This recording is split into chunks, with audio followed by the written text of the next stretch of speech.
Hola, ¿qué tal? Buenas noches, bienvenidos a Octavo Mandamiento. ¿Cómo le va, Cortina? ¿Bien? ¿Qué tal, Ani? Muy bien, buenas noches. Bueno, lunes 20:30. Volvemos al horario original de Octavo Mandamiento, que a nosotros nos viene bastante más cómodo. Pero bueno, terminó el fútbol, estamos acá de nuevo, 8:30 de la noche los lunes.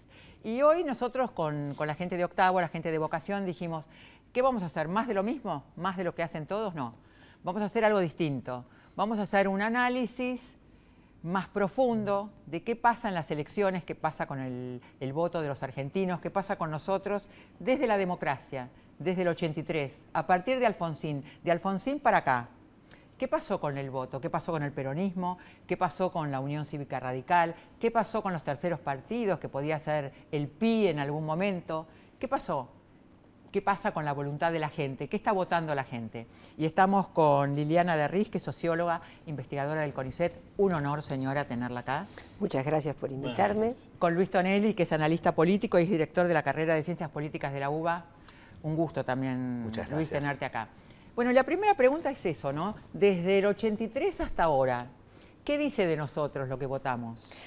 Bueno, si uno lo pone en perspectiva, la democracia llegó para restaurar el Estado de Derecho. Por cierto, salíamos del horror de la dictadura militar y esa tarea la cumplió Alfonsín. Por cierto, era la crisis de la deuda, era difícil gobernar y de hecho las promesas incumplidas de la democracia terminaron con la hiperinflación. Llegó Menem y Menem, ¿qué trajo? Trajo la estabilidad. Los argentinos, en medio de la hiperinflación, lo que querían era un gobierno que ordenara esa sociedad y en ese aspecto la ordenó. Por cierto que nos dejó llenos de pobres y la pobreza y qué hacer con los pobres fue el gran problema argentino. Venía de atrás, pero se más que duplicó.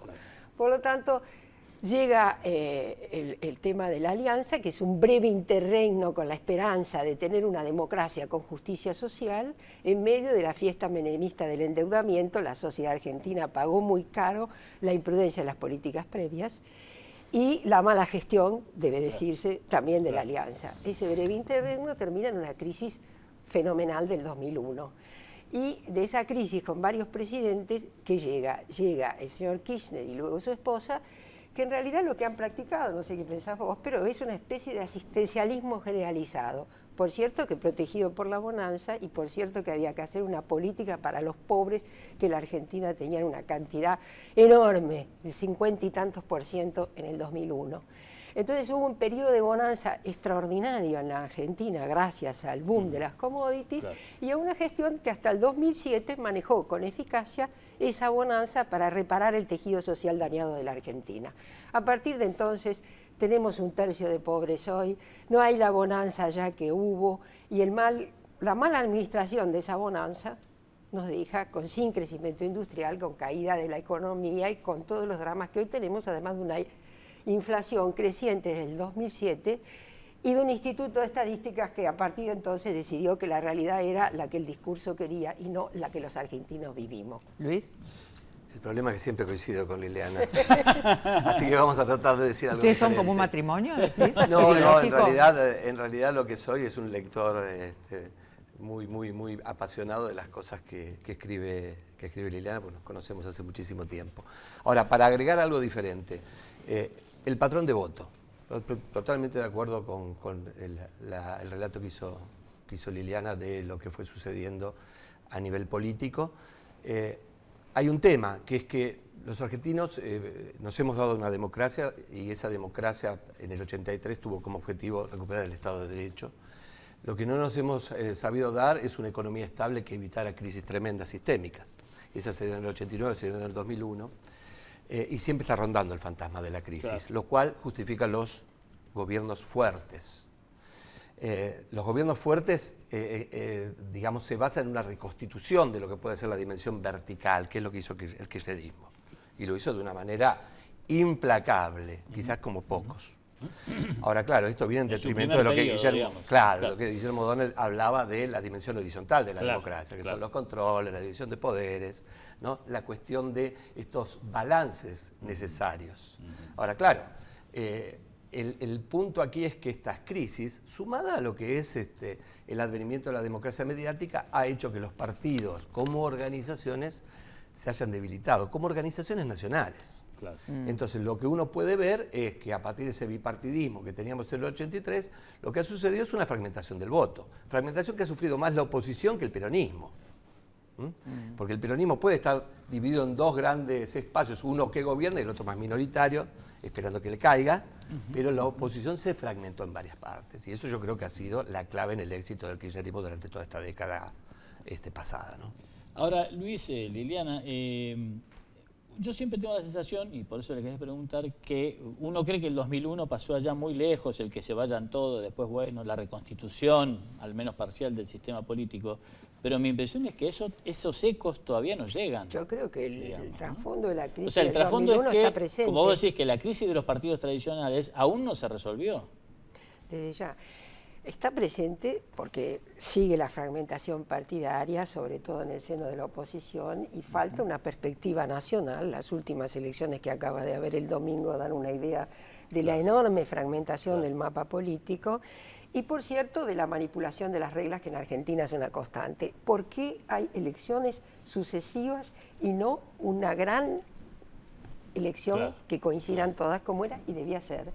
Esto realmente introduce... ¿No estás de acuerdo con estas? Pero ¿cómo voy a estar de acuerdo? Es un disparate completo, porque en realidad en la Argentina no hay una elección y un balotaje, hay 4. ¿Cómo va a ocurrir el mapa provincial? Todo el mundo atento, quién gana qué y quién se fortaleza dónde. Después, recién que pasa este turno sucesivo, viene el turno de las nacionales. Claro. Esto es un disparate. Y algunas provincias que sí coinciden. Por eso, y otras que no, pero la mayoría no. Claro, entonces esto es realmente perverso, no hay ningún país que haga una esto. Vuelta previa, ¿no?, en las PASO a nivel nacional, que hasta ahora lo que han servido es para manifestar la fragmentación de la oposición mientras el oficialismo va unido. Pero el oficialismo no hace paso en la presidencia. Al no hacer paso, entonces gana el primer candidato, que es el candidato oficialista, porque va solo y los demás están fragmentados. Y eso también produce un efecto. Ahora, hablemos de cómo se desarrolló el peronismo durante todos estos años. El peronismo es de los partidos que creo que tiene más olfato para el poder, ¿no? Y ha estado siempre muy cerca del poder. Le cuesta estar en el llano al peronismo. ¿Cómo se ha desarrollado el peronismo desde Alfonsín hasta ahora? Desde el gran golpe con Luder, que después se tuvo que armar la renovación. ¿Qué hizo el peronismo del 83 hasta ahora? Mirá, yo creo que el peronismo ha sufrido lo que ha sufrido la Argentina, que es el impacto de la desindustrialización. El peronismo siempre tuvo dos coaliciones, ¿no?, como dice Manolo Mora. Una que era la coalición urbana, que estaba obviamente caracterizada por la relación entre Perón y las masas eran masas proletarias, y los otros los líderes conservadores del interior. A partir de Menem, al cambiar la estructura de la Argentina, también cambia la preponderancia de la coalición. La coalición laborista o la coalición urbana trabajadora pierde en desmedro de las coaliciones de los líderes conservadores del interior, y ese es Menem y también es Kirchner, digamos, del interior, donde no hay un proletariado rampante, ¿no? ni hay sindicatos, y sí está la pobreza. Son los Rodríguez Sá, digamos, los Sadi en su momento. Todos, sumado esto a lo que está diciendo Liliana, que es la pauperización del conurbano. Entonces, al desproletarizarse el conurbano, surgir ese lado B de la Argentina. Y ese lado B, de alguna manera, es aprovechado mejor por el peronismo que por el radicalismo, que es un partido de clase media. Realmente, yo que nací en Quilmes y en la Bernalesa, ya no entiendo más ese Quilmes, ¿no?, de donde yo nací. Porque es un Quilmes que en realidad, ¿no?, tiene un subproletariado que no lo había cuando yo nací en ese barrio, que eran todos proletarios. O sea, vos un poco la provincia de Buenos Aires y el conurbano bonaerense en particular también se ha hecho más conservador en el sentido caudillesco, digamos, al perder el proletariado. En el sentido de una masa de pobres que es lo central de la Argentina de hoy. La Argentina dependientes de una ayuda estatal. ¿Qué hacemos con los obreros? Acá es qué hacemos con los pobres. Y con los pobres lo que se hace es fabricar votos, porque la política clientelar es fenomenal para cautivar votos. Y otra cosa que yo quería señalar es que uno va notando cómo los oficialismos son reelectos, porque ¿qué piensa uno en La Rioja? La gente come, se educa y vive del Estado, y en general es una población cautiva, a lo cual tenés que agregarle que en estas competencias el manejo de los recursos por los oficialismos, aparato de gobierno bajo control, es fenomenalmente asimétrico respecto de la oposición. Y a eso agregarle, para terminar el panorama, que las terceras fuerzas en este país mueren, son realmente, este país es como se dice siempre, un cementerio de terceras fuerzas políticas. Sin embargo, el PRO ha logrado sobrevivir en 2 gestiones en la provincia de Buenos Aires, en la ciudad de Buenos Aires exitosas, y realmente es la primera vez que hay un líder competitivo de una tercera fuerza. Veremos lo que pasa, pero eso es una novedad. Sí, es una novedad. Ahora, Es cierto que ¿será también... como dice Sarlo, que en Capital votan como en Milán? No, Sarlo habla mucho, pero en realidad yo creo que hay que escucharla con atención porque se equivoca mucho también. Estamos esperando. Bien, muy bien, está interna, Está claro. de sociología. Bueno, es cierto que Macri ganó con mucho del voto bajo no estructurado, dirían los sociólogos, ¿no? Digo, cuando uno ve Retiro, por ejemplo, En castellano, a ver. Villa o cuando Lugano. ve... En castellano es que gana con las villas. Ah, ok. O sea, hay mucho Claro, puntero claro. Todo más peronista para Toda la trabajando ciudad, para de hecho, Macri, claro, el PRO. claro. Y en ese sentido, por eso, digamos, la fuerza alternativa de... Pero Eco, perdóname, tengo que pensarlo. pero- Sí, te perdono. Estoy de acuerdo con eso, no estoy hablando No, por maravillas supuesto, de Macri, por lo que supuesto. estoy diciendo simplemente es que por primera vez hay una tercera fuerza Totalmente, con expectativa competitiva en el plano nacional. Esto es una novedad. Bueno o malo es una novedad que se contrapone con este cementerio de terceras fuerzas políticas. Ahora, ¿quién vota a Macri? Eso es un problema opinable que realmente habría que hacerlo con datos duros en vez de con opiniones Bueno, genéricas. se Sí, supone con que unos hay un mirados. sector del sindicalismo que apoya a Macri, que es anti-K y que va a apoyar a Macri. Bueno, las polarizaciones obviamente llevan a estos realineamientos políticos. El problema Totalmente. es cuánto duran los realineamientos y cuánto tiene de permanente una fuerza política, más allá de una determinada coyuntura, porque acá hay una polarización, o se busca una polarización, que es K anti-K, entonces Scioli, Macri, Macri, Scioli. Ahora, la Pero- victoria de Macri en toda la capital, de alguna manera refuerza lo que vos decías, Luis, de que también ahí dependemos del punterismo Bueno, sí, oficialista, la política digamos, o de depende la del ayuda punterismo, estatal. ¿no? Te digo, Claro. ese es el punto. Si estamos en una política absolutamente nueva, como diría Durán Baró, en realidad hay una conjunción de una democracia mediática más territorio, y lo que ha pasado en el medio es que la debilitación de los partidos tradicionales ha llevado que no hay solamente voto estratégico que se mueve, también hay políticos estratégicos que se mueven. A veces el principal partido es el MEPASO en la Argentina. Me pasa, es muy bueno. Bueno, pero esto está ocurriendo en general, ¿no? Porque se diluyen las identidades y la estrategia, para no hablar de Brasil, que es incomparable. No, en no, eso, por Les es dejo otra cosa. una pregunta para el corte, ¿no? ¿Y cómo esto después se refleja? Digo, ¿qué pasa con los liderazgos? Porque una cosa es ganar las elecciones, como en algún momento pudo conseguir los votos, no sé, Bordón. Pero después, ¿qué se hace con el liderazgo? ¿Qué se hace con los votos? ¿Qué se hace con la gente? ¿Y qué se hace con las ideas? Después del corte, dale, volvemos.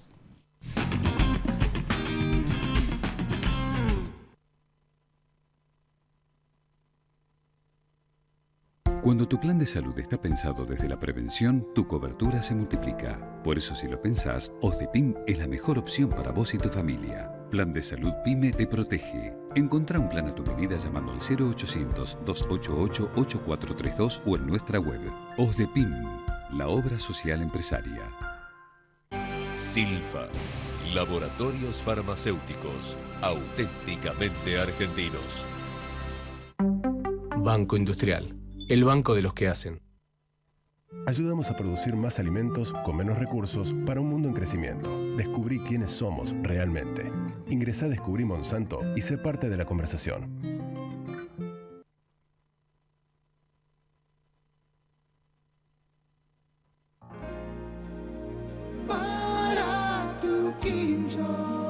Para tu quincho.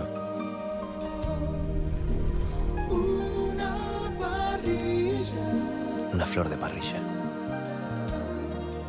Un chori. Un chinchu. ¿Alguien? Ser la mejor empresa láctea es una gran responsabilidad. Una responsabilidad que alimentamos día a día para ofrecer siempre los productos lácteos de máxima calidad.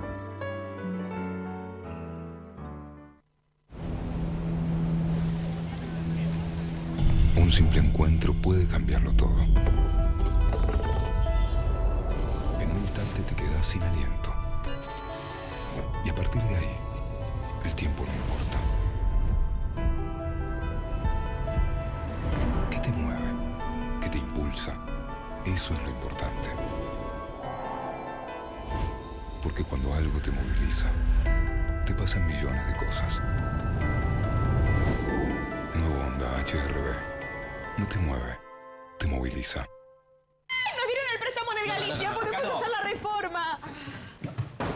Sí.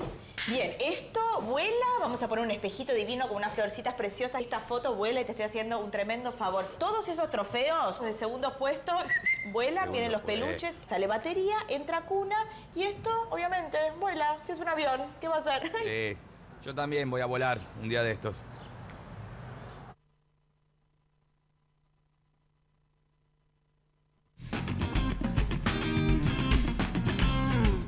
Acá estamos con Luis Tonelli, analista político, director de la carrera de Ciencias Políticas de la UBA, y Liliana de Riz, socióloga e investigadora del CONICET. Y profesora de la carrera. Y profesora de la carrera. Oh, no me vayan a olvidar. Con mucho honor. Gracias. La pregunta era, ¿qué se hace con los votos, con los liderazgos? ¿Qué pasó con Bordón? ¿Qué pasó con Cavallo? ¿Qué pasó con los distintos personajes que tenían votos, como en este caso en la ciudad de Buenos Aires? ¿Qué pasa con los votos después? Bueno, el tema es cómo se puede gobernar, porque una cosa es ganar elecciones y otra es gobernar. Y acá el problema justamente de gobernar con partidos fragmentados es la incapacidad de armar coaliciones exitosas de gobierno, para lo cual hay que consensuar ciertas políticas, cierta hoja de ruta y tener flexibilidad en el camino. Entonces uno lo que encuentra en Argentina es un carnaval, un festival de candidatos que actúan con la lógica personalista de cómo les va a cada uno. Yo me presento a presidenta, no voy a ganar, aunque saque muy pocos votos, tengo esa candidatura como diploma en mi casa. ¿Milita Carrió sería como un dibujito de eso? Bueno, ella tiene una conducción nacional larga, es casi una política testimonial que viene denunciando y ese es su rol. Sí. Nadie espera que presida el país, pero en ese rol es un rol importante el que juega. Yo estoy diciendo que lo que juega es realmente el personalismo rampante. Entonces no se puede gobernar si no hay una coalición realmente sólida alrededor de objetivos, de metas y de ciertas estrategias para conducirlas. Por eso se llega rápidamente al fracaso. Ahora, da la impresión que no llegan al segundo paso, digamos que sería, bueno, ¿quién tiene alguna idea para resolver este problema, el problema estructural? Primero tenemos que ver cómo llegamos, si ganamos, si me alío con si me paso, como decía Luis en el bloque anterior, y nadie piensa así, tan sencillo como cómo resolvemos la inflación o la pobreza o qué sé yo. Sí, eso sí. Ahora, yo pienso que en estas elecciones hay un matiz, porque por cierto, uno piensa que no están ofreciendo lo mismo electoralmente, lo que puede ser la coalición liderada por Scioli y la coalición, estoy siendo muy generoso con la palabra coalición, porque no se me ocurre otra, y la coalición que va a estar, supongo, llegado el caso, liderada por Macri, después de todos los filtros, pasos y demás,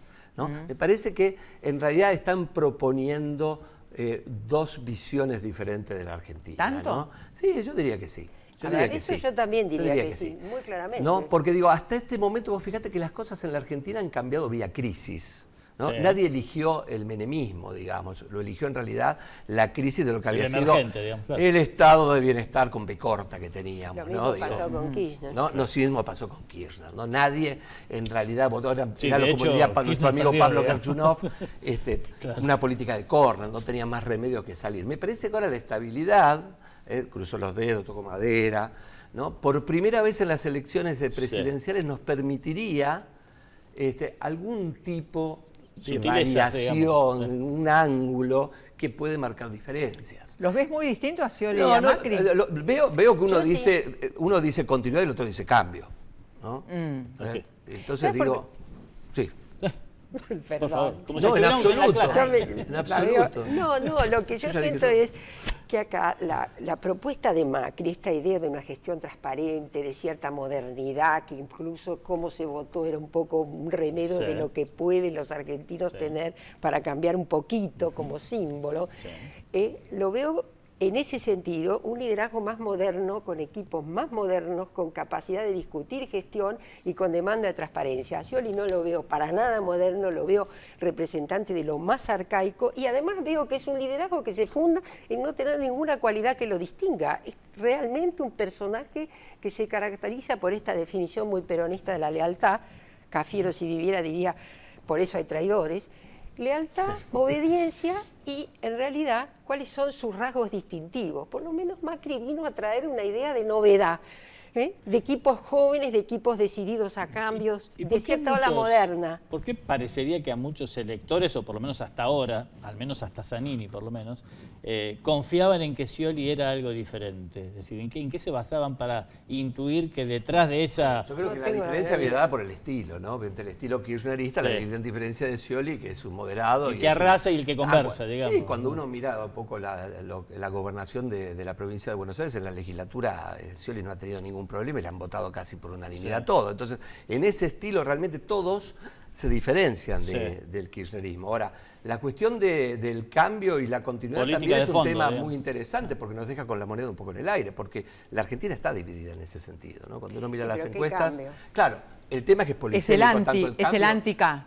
Claro, el guarda que Mauricio Macri también representan una idea que para muchos es, bueno, volver a los 90. Entonces ahí hay todo mezclado y hay toda una discusión política. Nadie puede volver a los 90 porque la historia es una espiral y este es un argumento de la Argentina, porque no hay una política con trayectoria de futuro.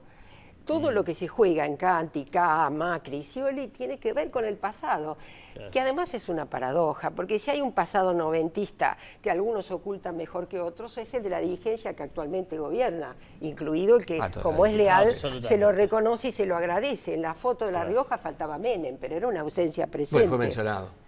Era una ausencia presente. Entonces, el pasado de los 90 está reactualizado en otro apellido. Ese era menemismo, este es kirchnerismo. Totalmente. Pero gira un tema que empezamos con eso, ¿no? La crisis está siempre presente. Claro. ¿No? Y la crisis es el gran expediente que muestra el peronismo. ¿Y dónde está el progresismo en esta Argentina de hoy? Bueno, está el progresismo. Aparece, se conjuga de diferentes maneras la palabra progresista. ¿Cómo sería ser progresista? Y porque el progresista también es una palabra polisémica, ¿no? ¿Qué quiere decir? Quiere decir la novedad, quiere decir la modernidad, quiere decir dejar atrás políticas vetustas y corruptas, quiere decir estar con los pobres, quiere decir tener una Argentina que realmente esté rankeando entre los principales países del mundo, que es progresismo, ¿no? Entonces, ahí hay un tema, que yo creo que se divide por todos lados el progresismo. Para mí, por lo pronto, es combinar una justicia social con una república, un país plural donde gobernarse a respetar a las minorías y decidir cuestiones claves y a cuestiones de consenso.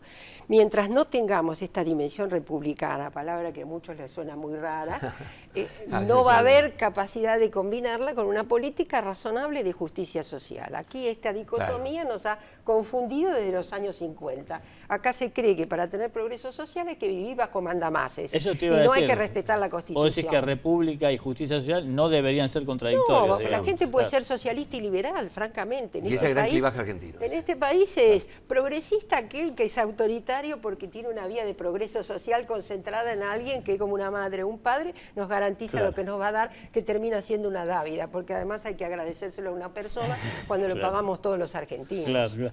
¿Ustedes creen que el llamado, por decirlo así, camporismo, tiene futuro o se acabó con...? No.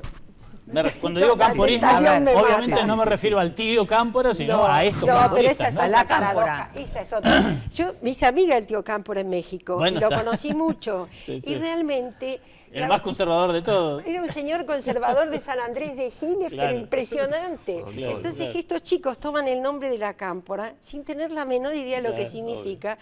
Excepto que tengan detrás la palabra lealtad. Somos servidores de quien nos manda. Pero como fenómeno, ¿tiene futuro? Cámpora. Como fenómeno tiene un futuro. A ver, tiene que trascender, digamos, esto de ser una organización que surge desde el Estado. Es muy diferente de lo que fue la Coordinadora Radical, que fue anterior a Alfonsín y no surgió del Estado, sino surgió de luchas universitarias. O la propia JP, y la resistencia a la violencia armada. Pero perdón, entonces, en este análisis, ¿dónde está lo popular?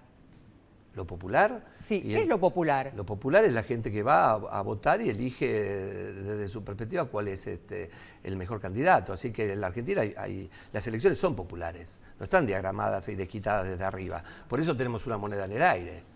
Digamos, ni los medios, ni siquiera el aparato finalmente está decidiendo las elecciones. Por eso hay incertidumbre. Como decía Per Walk, un amigo nuestro, mientras hay incertidumbre hay democracia. Lo popular no está en el Estado, salvo que seas populista. Porque precisamente lo popular es la capacidad ciudadana de reaccionar, votar, organizarse. Acompañar o oponerse, digamos. Organizarse para protestar, disentir. Hoy que estamos en una sociedad de redes, más aún se ve la capacidad que tienen los ciudadanos de intervenir en la política. La última, porque estamos al final casi, ¿no? ¿Cómo viene la capital para la próxima? ¿Debería bajarse Lustó? ¿Tiene que haber balotaje? ¿Cómo imaginan el próximo? Pues yo creo que la ciudadanía eligió que no haya balotaje. Si es que la ciudadanía puede elegir, es un colectivo, ¿no? Pero digo, pasó esto, está a casi 5 puntos. Me parece que sería un poco forzado que Lustó se bajara. Aparte porque todos los demás sumados suman más que el candidato, así que tiene que revalidar estos títulos. Y ahí se ve un poco... Bueno, la impericia que está teniendo... Vos decís que eligió que haya balotaje. Claro. Me parece que se entendió Claro. al revés. Se entendió al revés. Que haya balotaje, sí. Sí, en realidad soy así de confuso. A propósito. Que haya balotaje. Claro, eligió eso. Claro. O sea, dignificar, ponerle el cuerpo a esos votos. Con una pequeña aclaración, que también es una novedad extraordinaria, porque es un balotaje entre 2 candidatos del mismo frente político, lo que recuerda, claro. nacional, lo que recuerda lo que vos dijiste. Una cosa es ganar votos y otra cosa es armar una coalición que tenga capacidad de gobernar, porque vamos a asistir estas 2 semanas a una contienda que va a tratar de demostrar que el gobierno de la ciudad y quien decidió un liderazgo nacional como Macri que lo sucediera, fue un desastre. Entonces, francamente, es inédito, porque el balotaje se convierte en una interna de un mismo bloque Frente político. nacional, claro. Sí. 2 internas Pero yo tiene. digo, Es no hay absurdo. ideologías, pero hay tradiciones políticas diferentes. Es absurdo a nivel del armado que se quiere mostrarle Es al absurdo, peronismo, sí. ¿no? Y después, a nivel de lo que son las familias políticas en la ciudad de Buenos Aires, digamos, lo de Lustó representa el viejo el tradicionalismo tradicional o, digamos, casi de centroizquierda del alfonsinismo, que tiene mucha resistencia con el PRO. ¿No? Se ve ese voto estaba ahí. No se supo trabajar, eso es lo que yo digo. Esa coalición del PRO no supo trabajar. Claro, estaba y dentro quedó de la vacante. coalición. La podemos Totalmente. seguir Está- después, sí. porque tenemos que ir. Bueno. Muchísimas gracias. Gracias. Gracias. Recontra a interesante todos. por lo menos. Interesantísimo. Dale, hasta el próximo lunes. Chau, chau.